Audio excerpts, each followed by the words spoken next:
الحمد لله رب العالمين وأفضل الصلاة وأتم التسليم على سيد المرسلين نبينا محمد صلى الله عليه وسلم وعلى آله وصحبه أجمعين أما بعد. Jamaah sekalian yang dirahmati oleh Allah Subhanahu wa taala, alhamdulillah, puja dan rasa syukur kita persembahkan hanya kepada Allah Subhanahu wa taala, yang mana masih memberikan kita kesempatan hadir di majlis yang insyaallah diridhai oleh Allah Subhanahu wa taala. Amin ya rabbal alamin.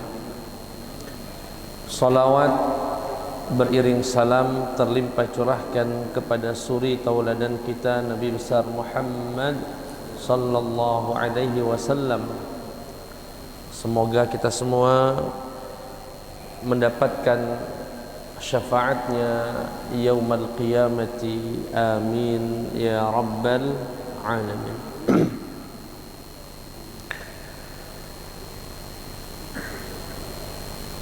Jamaah sekalian yang dimuliakan Allah, hari ini kita akan melengkapi penjelasan minggu lalu tentang sunnatullah yang keempat.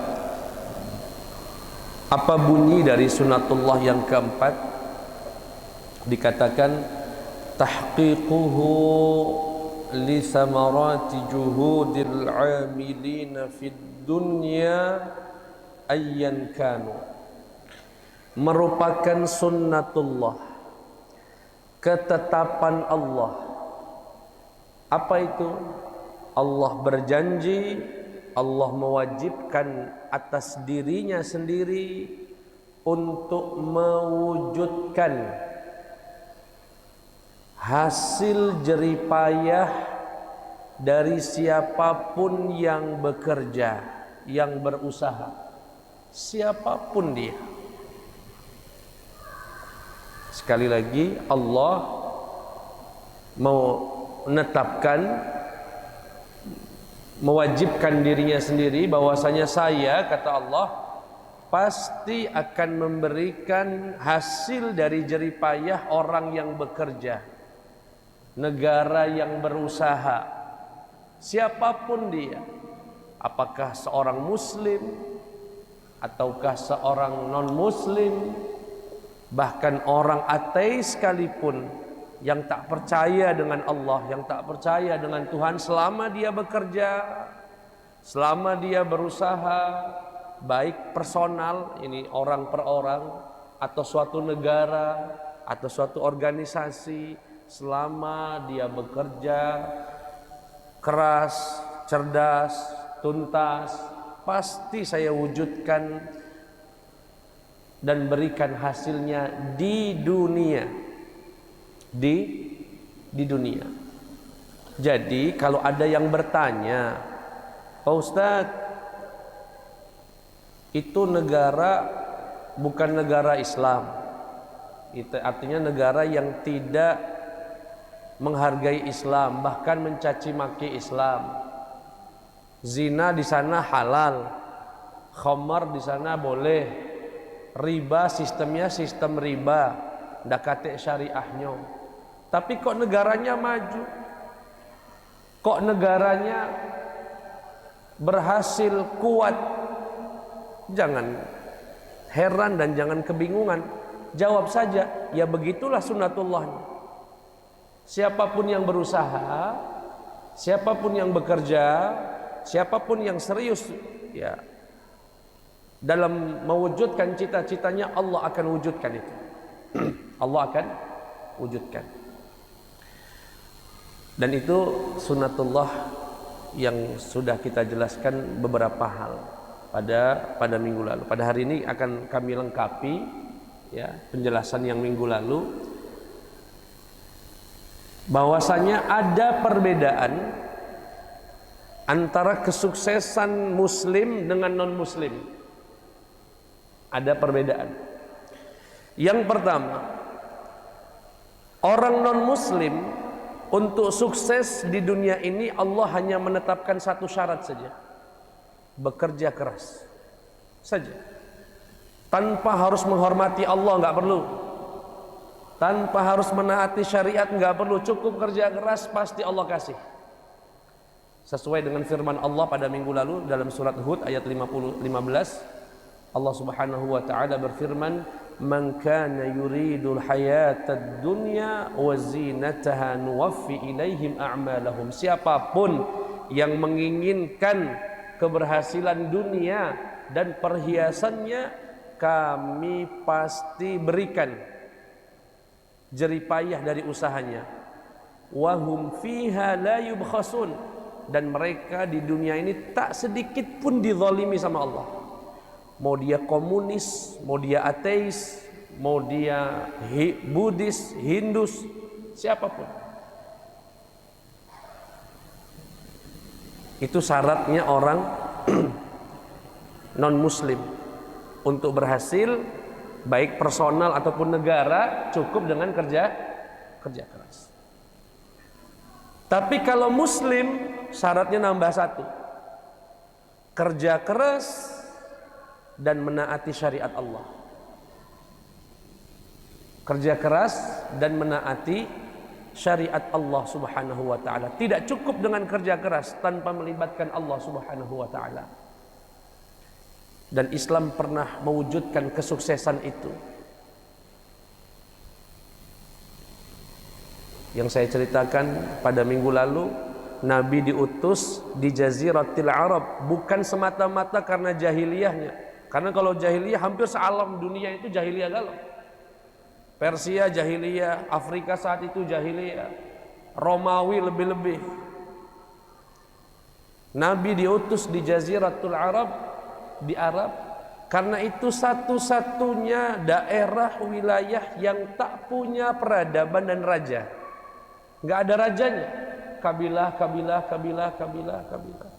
Kenapa Nabi diutus di sana? Di daerah yang tidak ada rajanya, agar jangan sampai nanti Nabi kita diutus untuk merebut kekuasaan, sehingga ketika berhasil merebut, gampang baginya untuk menyebarkan Islam. Enggak. Dari nol Nabi berjuang. Dari nol sampai diusir sana dan sini. Begitu Nabi mewujudkan kerja kerasnya, kemudian menaati syariat Allah, hanya butuh 25 tahun saja, 23 tahun saja. Seketika Persia tunduk, Romawi tunduk, Habasyah tunduk, sepertiga dunia tunduk hanya dalam waktu 23 tahun saja. Karena Nabi telah memenuhi dua syarat: bekerja keras dan menaati syariat. Dan ini sesuai dengan firman Allah ayat surat An-Nur ayat ke-55. Jadi pegangan orang Islam itu An-Nur 55. An-Nur 55, di mana Allah Subhanahu wa taala berfirman, wa'adallahu alladhina amanu minkum. Allah berjanji kepada orang-orang yang beriman. Artinya ini untuk orang Islam nih, khusus untuk orang beriman. Wa 'amilus shalihat, dan yang beramal soleh, iman dan amal soleh. La yastakhlifannahum, Allah berjanji pasti akan menjadikan kaum muslimin menguasai dunia. Fil ardi, di dunia ini akan dijadikan khalifah, akan dijadikan pemimpin. Syaratnya dua. Itu perbedaan yang pertama. Jadi kesuksesan non muslim cukup dengan kerja keras. Kesuksesan, jadi kalau bapak mohon maaf Kak, aku harus nyebut misalnya wong Cina di negara kita yang keturunan Cina sukses, padahal tidak pernah sholat itu, apalagi zikir, sholat duha, mana mungkin. Orang sama Tuhan beda percaya, sama Allah beda percaya, tapi dia sukses Ustaz. Iya, kerja keras orang Cina itu. Orang Cina itu, saya pernah dengar dari salah satu profesor di Lampung. Orang Cina itu ketika rukonya kecil, makannya bontot dari rumah. Rukonya kecil, bontot dari rukonya, makin besar masih bontot, masih punya bekal. Makin banyak cabang masih bontot. Itulah Cina. Kalau kita honor ya, masih honor ini, nasi uduk. Naik sedikit pegawai tetap, nasi padang. Udah macem-macem. Baru pegawai lah ngambil motor, kredit bisa. Di mana Cina dia bertatih-tatih untuk bisa sukses sampai membuat usahanya besar. Dia sampai, coba lihat orang Cina itu berangkat pegawai kaos baik, celana pendek. Kita jam tangan gonta ganti macam-macam galau-galau. Bahkan kadang orang Cina masih pakai angkot, kita sudah pakai begitu. Jadi jangan heran, memang susah. Tapi kan dia kafir Ustaz, dia nggak percaya Allah yang ngasih. Allah berjanji, siapapun yang begawe keras, kerja keras, sabar, ulet, tuntas, Allah akan wujudkan itu. Nuwaffi ilaihim a'malahum fiha, di dunia Allah kasih itu. Nah, kalau orang muslim selain kerja keras harus diiringi dengan keimanan kepada Allah, menjalani syariatnya. Itu perbedaan yang pertama. Perbedaan yang kedua antara kesuksesan muslim dengan non muslim. Ya. Kalau umat Islam menegakkan syariatnya, kemudian bekerja keras, itu la yahtaj ila muddatin tawilah, enggak butuh waktu lama.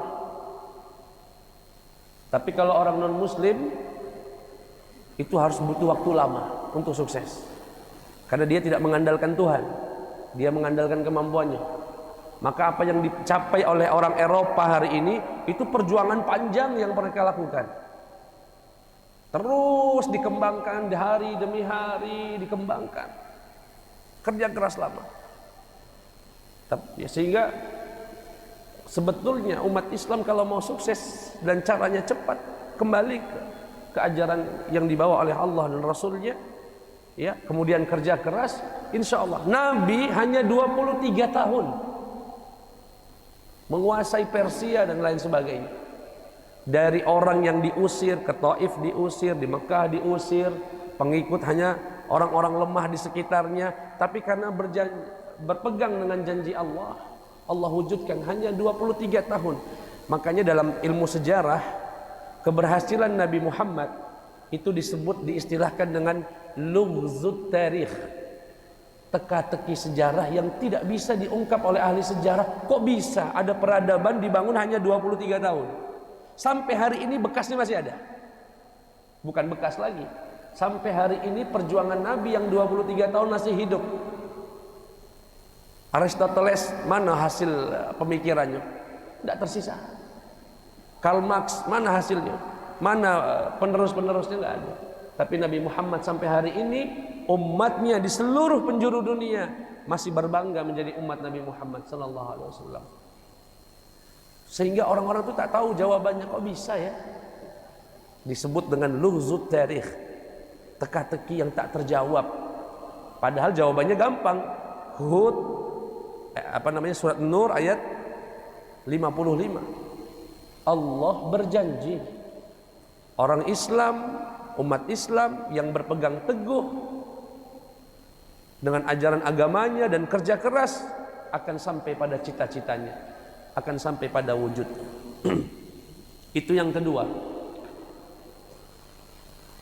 Yang ketiga, perbedaan kita, kesuksesan orang barat atau non muslim itu hanya berdiri di atas materi, karena nggak pakai agama. Hanya berdiri di atas. Maksudnya materi itu gimana Ustaz? Bangunannya tinggi, teknologinya canggih, materi galau, tapi hatinya rapuh. Hatinya rapuh. Dari mana Ustaz tahu rapuh? Data yang kami sebut kemarin. Negara paling banyak jumlah bunuh dirinya Korea Selatan, Jepang. Negara kaya itu, 5 besar di dunia. Tapi rapuh. Begitu gagal pikirannya bunuh diri itulah. Kalau kita mohon maaf, lah di PHK, lah macem-macem, masih ngelakar pula pagi-pagi. Alhamdulillah, kenapa? Ada iman dia, ada kekuatan di batinnya yang luar biasa. Saya mengikuti penelitian tentang negara Jepang. Ini mungkin menarik untuk dibahas. Orang Jepang itu Pak, hari ini warganya takut menikah. Takut menikah, apalagi punya anak. Kenapa Ustaz? Karena bagi mereka pernikahan adalah sumber keributan. Dan mereka nggak siap ribut. Nggak siap ribut. Sehingga hari ini Jepang jumlah orang tuanya lebih banyak daripada anak mudanya. Karena nggak ada regenerasi kelahiran. Popok-popok orang dewasa lebih banyak dari popok bayi. Rumah-rumah persalinan sudah banyak yang tutup. Padahal kita tahu suatu negara itu kuat kalau jumlah anak mudanya seperti bentuk piramida. Yang muda banyak, yang tua sedikit. Itu yang disebut dengan bonus demografi. Indonesia ini luar biasa. Satu keluarga 10 anaknya. Masih pacak nambah pula. Tapi kaget lah urusan rezeki lah, jatahnya galau Ustaz. Keyakinannya ada. Kok kamu berani nambah? Kamu kan kerjaannya urusan Allah Ustaz. Yakinnya ada. Mereka nak nikah baik ragu. Sehingga Pak, sehingga ketika mereka tak menikah, fitrah manusia itu butuh teman. Nah, sebagai pengganti istri yang menjadi temannya di rumah adalah anjing. Iya. Jadi kesehariannya daripada ngerawat anak ribut, rewel, rawat anjing baik.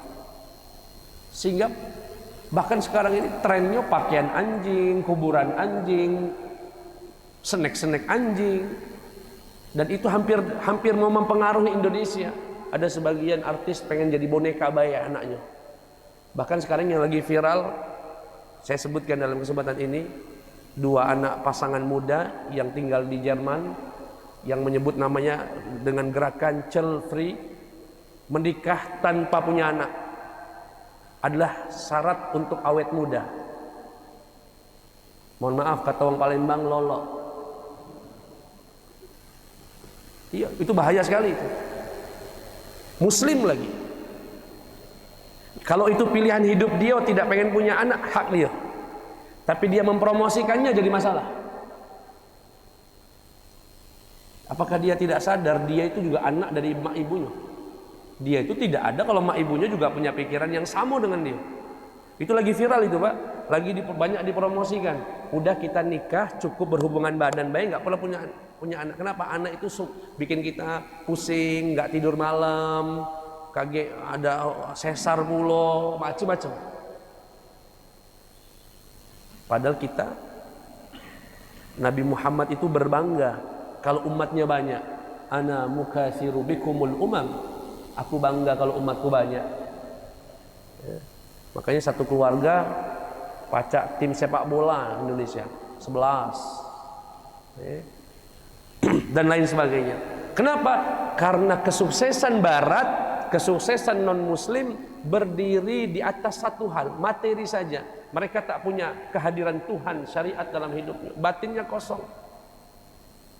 Batinnya kosong. Akhirnya perzinaan di mana-mana. Kaya raya tapi mau tidur aja obat tidur.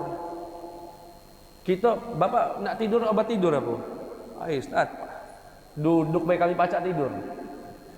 ngorok belum sholat Jumat nah saking batinnya tuh kate urusan. Iya, tapi syariat kita, keberhasilan umat Islam berdiri di atas dua hal, keberhasilan secara materi dan keberhasilan secara batin.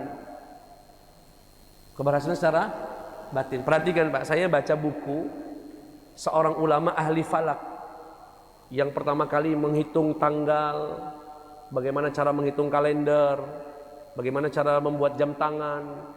Itu di bukunya bertulis begini: adapun ilmu hisab merupakan ilmu yang wajib dipelajari.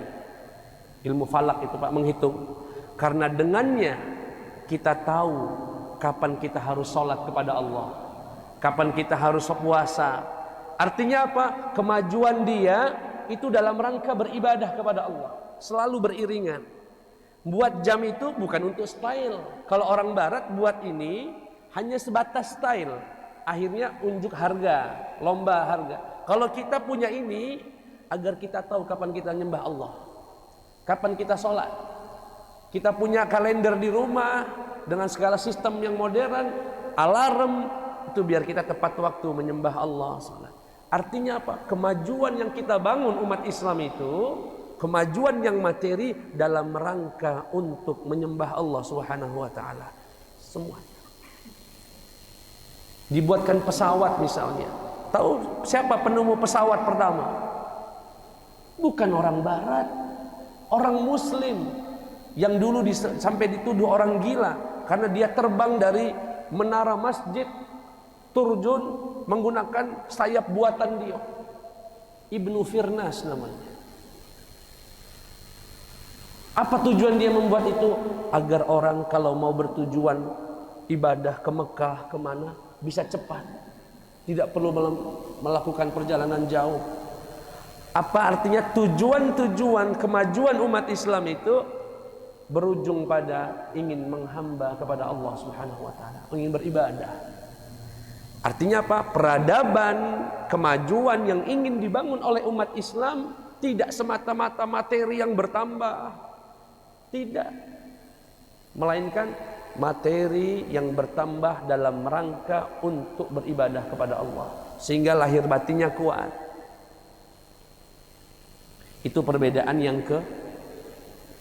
ketiga antara kesuksesan kita. Kami sebutkan pada minggu lalu, bayangkan itu Pak, di Las Vegas itu disebut dengan kota judinya dunia. Tempat judinya dunia ini nomor 1 itu Las Vegas. Setiap hari ada orang bunuh diri di sana. Datang dari negaranya, yang main-main judi itu dari luar negeri, dari Cina, dari Indonesia mungkin dari. Datang dengan kaya raya, sampai sana jatuh miskin. Karena orang menang judi itu cuma 2. Orang menang judi, menang slot itu cuma 2, nggak ada yang ketiga. Dikasih bandar yang ngenjuknya, kasih bayi menang, atau jadi bandar. Artinya apa? Bandar-bandar itu tahu bagaimana membuat orang itu candu dengan judi. Orang ini menangin dulu, begitu menang kan semangat. Setelah itu hantam dia, sekali, 2 kali, 3 kali, 4 kali, kalah. Awas, dia mau lari kayaknya, sudah mau capek, menangkan lagi. Diatur semua itu. Itu yang berkata bukan saya, Ustadz ini sok tahu juga, bukan. Yang ngomong Ustadz Kokoh Lim, mantan bos kasino di Thailand, mantan admin slot judi online. Dia tahu orang menang judi cuma 2, nggak ada yang lain. Dikasih bandar atau jadi bandar. Makanya orang, betul kata Haji Roma Irama itu, judi. Apa dia tuh? Lupa aku. Hah?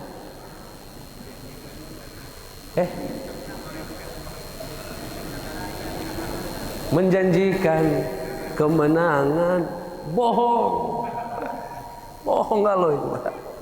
Lupa aku. Padahal. Tapi umat Islam dah, makanya diharamkan judi itu. Saya banyak, ada beberapa orang datang ke rumah saya, kalah main slot, nak ngutang sama aku. Berani yang ngutang sama Ustaz untuk bayar slot. Kebangetan. Tapi Ustaz bantu dengan syarat taubat kan. Allah alam taubat atau tidak sekarang. Ya. Iya nih ya. Tapi aku tuh pernah menang Ustaz. Iya, kamu tuh menang tuh di budi. Lolo. Kalau bahasa Inggrisnya blow on. Nah, kalau peradaban Islam dibangun dengan ketaatan kepada Allah Subhanahu wa taala. Sampai sini jelas ya? Nah, sekarang permasalahannya hari ini. Kita sekarang bicara hari ini. Siapa yang maju? Umat Islam, negara Islam atau negara non-muslim? Negara non-muslim maju. Versi dia. Ya, dengan kemajuan teknologi, tentara. Bayangkan. Negara yang memiliki nuklir hanya diizinkan beberapa saja. Kekuatan tentara kita tidak punya. Kita itu beli pesawat secondan galau. Sukhoi second galau. Uang lah punya yang terbaru sudah tidak dipakai, nak beli tidak? No second, beli kita. Pokoknya kita benar-benar tertinggal sekali. Tertinggal oleh Barat. Nah, sekarang pengen berubah nih. Jadi saya akan sedikit cerita, mohon bisa diperhatikan betul. Kondisi umat Islam, negara yang mayoritas Islam, rata-rata negara-negara miskin atau negara-negara yang tidak kuat. Lalu bagaimana Ustadz agar kita kembali lagi menjadi negara yang jaya, yang maju? Ada dua konsep yang ditawarkan. Kalau pengen konsep Barat, kerja keras baik. Kalau pengen konsep Islam, kerja keras dan jalankan syariatnya. Cuma konsep yang orang Kristen tadi atau non-Muslim tadi, yang non-Muslim itu lebih laris sekarang, digandrungi banyak orang Islam. Konsepnya apa Ustaz? Yang disebut dengan sekulerisme. Apa itu sekulerisme? Kesuksesan itu kuncinya jangan melibatkan agama dalam usaha dunia. Itu namanya sekulerisme. Sekulerisme itu Pak, mohon maaf agak sedikit ilmiah. Sekulerisme itu pemisahan nilai-nilai agama dari kehidupan dunia. Jadi kalau mau sukses, bekerja keraslah. Tapi itu haram, nanti urusan haram. Pokoknya kita gawe dulu. Tapi nggak boleh riba, nggak ada urusan riba-riba. Pokoknya sukses. Nggak ada urusan agama. Agama itu di masjid. Nangis-nangislah sama Allah di masjid. Banyak-banyaklah ngaji di masjid. Tapi kalau sudah keluar masjid, jangan bawa agama keluar masjid. Itu namanya sekulerisme. Sekulerisme. Dan saya akan sedikit cerita awal kesuksesan orang Barat. Barat hari ini sukses itu Pak. Hari ini sukses. Sudah kurang lebih 200 tahun mereka merasakan kemajuan itu. Itu ada perjalanannya itu. Ada sejarahnya. Apa itu? Sebelum 300 tahun yang lalu kurang lebih, Barat itu dikenal dengan usuril mudlimatil wusta atau usuril wustal mudlimah. Abad pertengahan yang sangat gelap. Gak ada kemajuan, keterbelakangan. Orang dulu sakit di Eropa sana itu dianggap dilaknat Tuhan. Jadi gimana? Diasingkan, kalau Tuhan memaafkan sembuh, kalau Tuhan tidak memaafkan mati. Begitu konsep pikiran mereka. Terbelakang sekali. Di waktu yang sama umat Islam saat itu sudah maju sekali. Nah, kenapa? Apa yang membuat orang Barat saat itu keterbelakangan? Apa yang membuat mereka? Karena saat itu gereja mendominasi seluruh lini kehidupan. Maksudnya Ustadz, para pastor gereja itu memegang penuh kuasa di Eropa. Dalam urusan apa saja, kedokteran, ilmuwan, apapun, politik, semua di tangan gereja. Bahkan disebut dengan sistem kahanutiyah. Apa itu kahanutiyah? Para pastor zaman itu, para gereja menyatakan kami adalah perwakilan Tuhan di dunia. Siapapun punya pendapat, punya penemuan berbeda dengan pendapat gereja, penjara atau hukum mati. Kopernikus misalnya, yang memiliki konsep heliosentris, di mana bumi ini mengelilingi matahari, dihukum mati. Kenapa? Karena gereja menafsirkan mataharilah yang mengelilingi bumi. Matahari yang mengelilingi. Jadi para ahli agama saat itu menafsirkan matahari itu yang mengelilingi bumi. Ada ilmuwan berpendapat, punya pandangan teori yang disebut dengan heliosentris tadi, mengatakan bumilah yang mengelilingi. Dianggap gereja ini melanggar firman Tuhan, karena kami ini perwakilan Tuhan. Tangkap dia, hukum mati. Galileo Galilei itu dihukum penjara rumah seumur hidup sampai mati. Akhirnya ilmuwan merasa terkekang, politis merasa terkekang, ekonom merasa terkekang karena kuasa hegemoni, namanya kuasa gereja yang melampaui batas. Akhirnya percikan demi percikan protes terjadi, yang pada akhirnya terjadi yang disebut dengan revolusi Eropa atau revolusi industri atau revolusi Perancis, di mana para ilmuwan demonstrasi besar-besaran. Akhirnya gereja kehilangan kuasanya, dan sejak itu terjadi pemisahan. Terjadi apa itu pemisahannya? Para pastor, para pemuka agama, urusan ilmuwan, urusan ekonomi, urusan teknologi, urusan politik serahkan ke kami. Urusan dunia, urusan akhirat, urusan agama, kamu orang yang ngurusnya. Ada pemisahan. Jadi agama uruskanlah agamamu, di gereja silahkan tafsirkan Injilnya, jelaskan agamanya. Tapi urusan agama, urusan dunia, jangan ikut campur lagi. Kamilah bosan selama ini. Sejak itulah Eropa maju luar biasa. Tahun demi tahun Eropa mengalami kemajuan yang luar biasa sampai hari ini. Kapan mereka maju? Sejak memisahkan diri dari agama, sejak memisahkan diri dari kuasa gereja. Pemisahan ini yang disebut dengan sekulerisme namanya. Sekulerisme. Tetapi apa yang terjadi? Artinya selama ini mereka berjuang, maju, sukses karena sunnatullah yang kita jelaskan ini, tetapi agama tidak ada posisi sama sekali. Agama hanya ritual-ritual saja.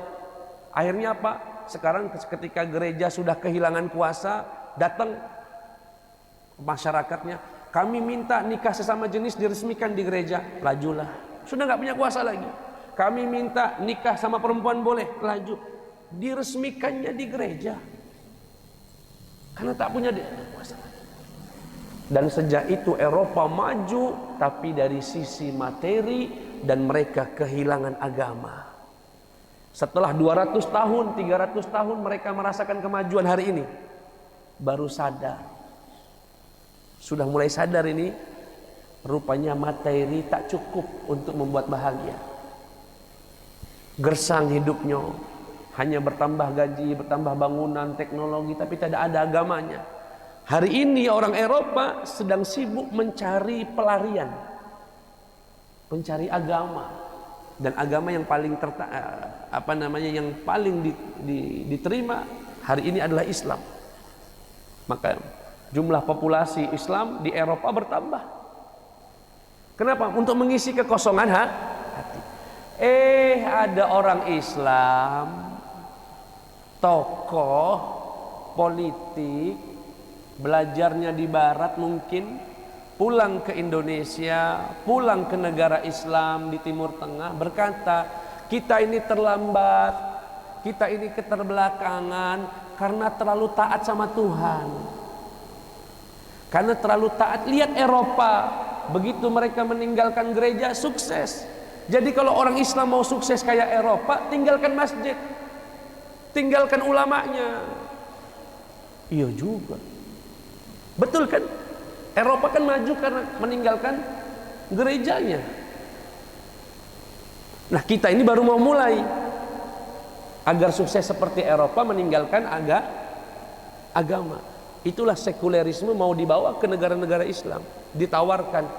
Kenapa ini lebih berhasil, Ustaz? Kenapa sekulerisme ini berhasil? Karena dalil keberhasilannya terlihat hari ini di Eropa. Benar-benar berhasil memang Eropa. Sedangkan keberhasilan umat Islam itu cuma cerita saja. Oh dulu ada penemu Islam, oh dulu sejarah. Ketika para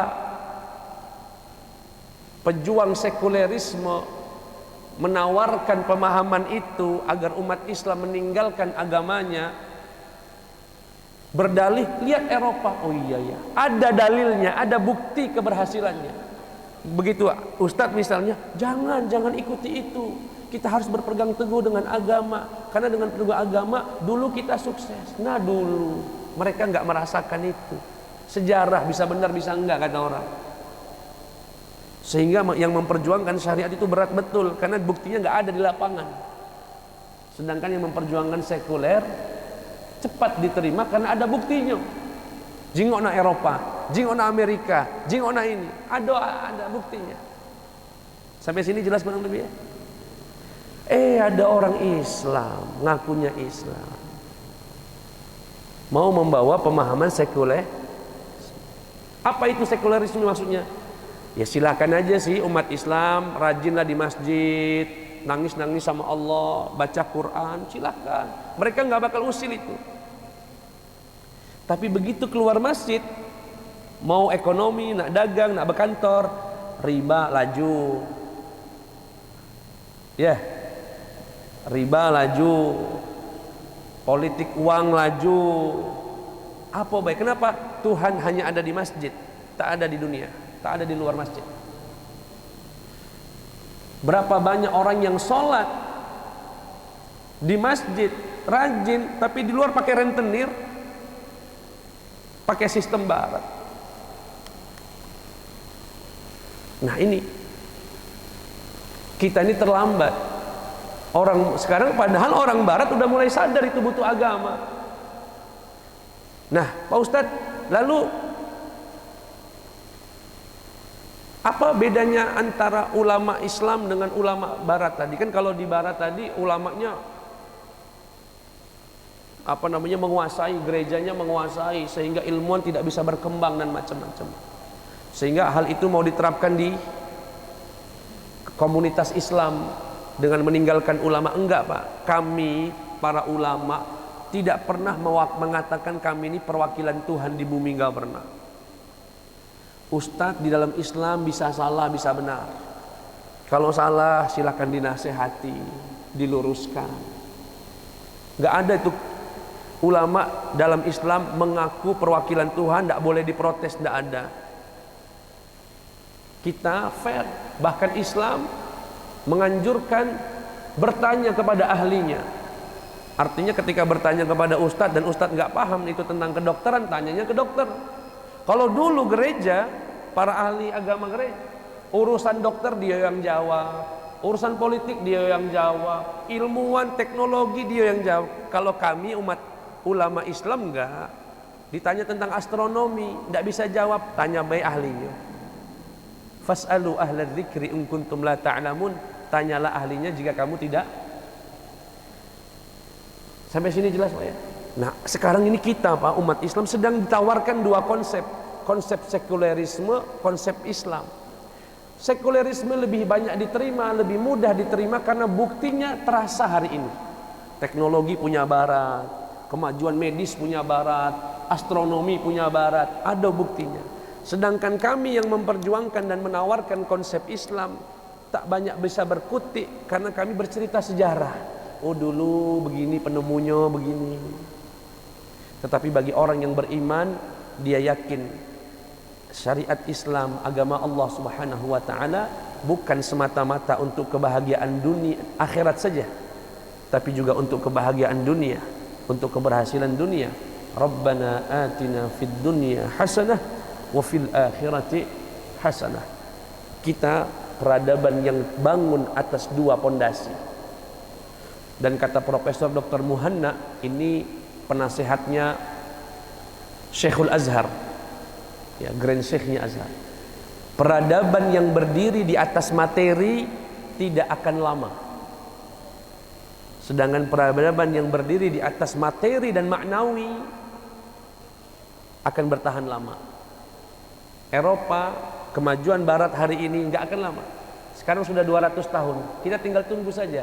Sekarang sudah berada di ujung tanduk. Kenapa? Batin tak bisa lama-lama kosong. Tak bisa lama-lama kosong. Jamaah sekalian yang dimuliakan Allah Subhanahu wa taala, ya,